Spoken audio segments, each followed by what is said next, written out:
If you spill food on the pump, it is easy to clean.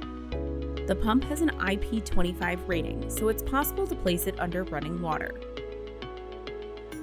Always make sure the pump is turned off and disconnected from the AC adapter before rinsing it underwater. The pump can be cleaned with warm soapy water and a non-abrasive sponge or soft cloth. Rinse the pump by holding it under a stream of water, then dry with a clean, soft cloth. Use a cotton swab to clean the optical sensors. Make sure they are clear of any debris and dried food. For additional approved cleaning solutions and instructions, refer to the operator's manual.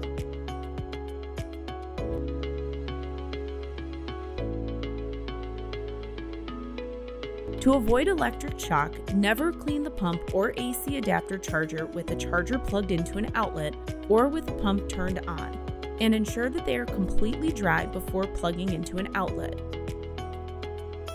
To ensure optimal operation, periodically clean and maintain the pump's optical sensors according to the manufacturer's recommendations.